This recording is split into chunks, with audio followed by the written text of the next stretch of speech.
Dear friends, today we will see the interfacing of 8255 using memory mapped I/O technique.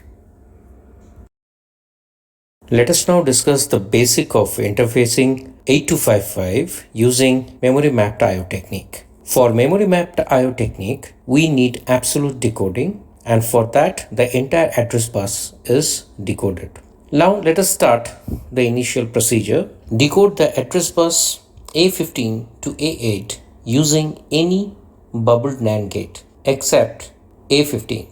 Decode the address lines A7 to A2 again using another bubbled NAND gate. Finally, generate the chip select signal and connect it to the 8255.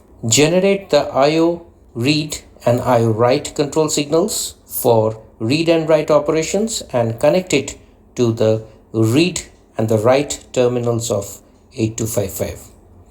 And finally, connect A1 and A0 of 8255 directly to the microprocessor, and the combinations here, that is 00 will select port A, 01 will select port B, 10 will select port C, and 11 combination will select the internal control word register.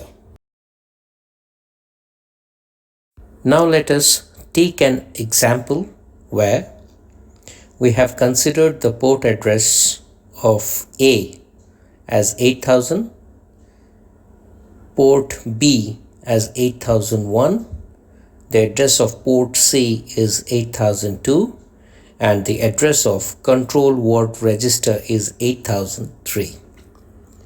Now in order to decode the address lines, we first need to decode from A15 to A2 of the microprocessor's address line.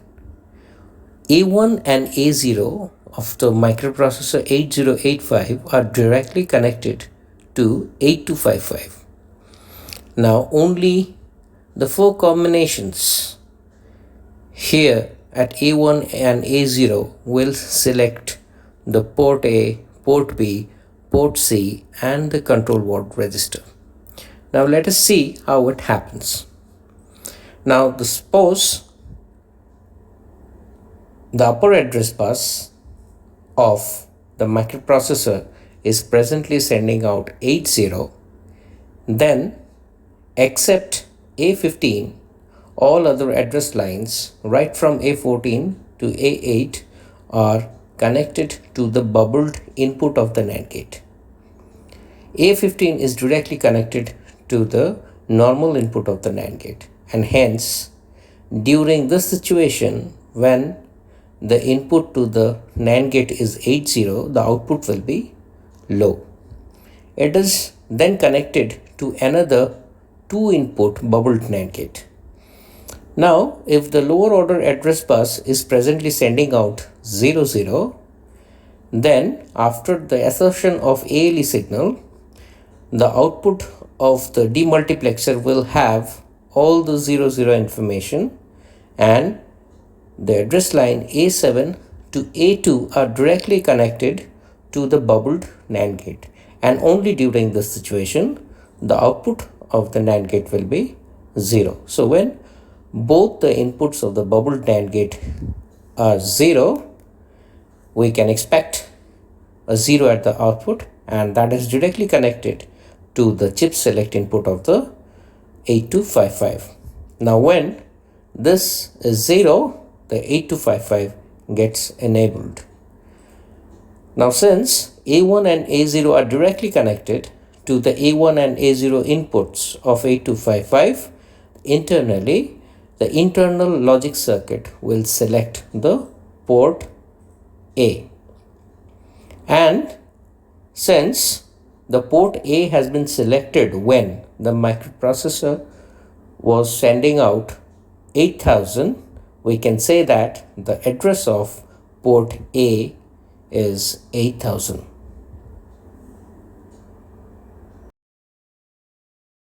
In the similar fashion, if we look into the address of the port B, the upper address bus remains the same, it is at 80, and the lower order address bus starting from A7 to A2 remains at 0, and thus the 8255 is kept enabled. Only change that we can see here is the input at A1 and A0 of 8255, which has now changed to 01. And since 01 will internally select the port B, the address will be 8001.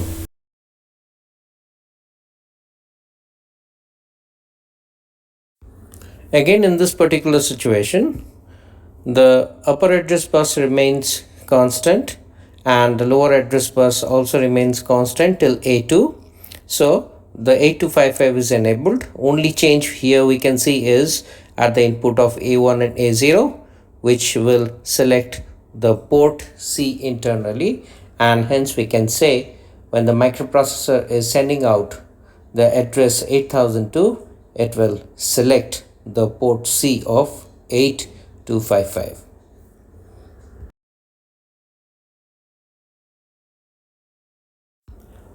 When the combination at the input of A1 and A0 is 1 1, the 8255 will select the internal register, which is known as control word register, and hence if the microprocessor sends a address 8003, it will directly access the control word register of 8255.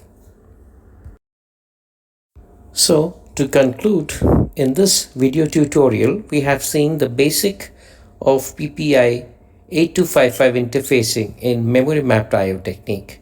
We have seen the interfacing circuit, and we have also seen the port address, the explanation of port address with a suitable example. If you like the video, then kindly subscribe to the channel iNet Tech Talk.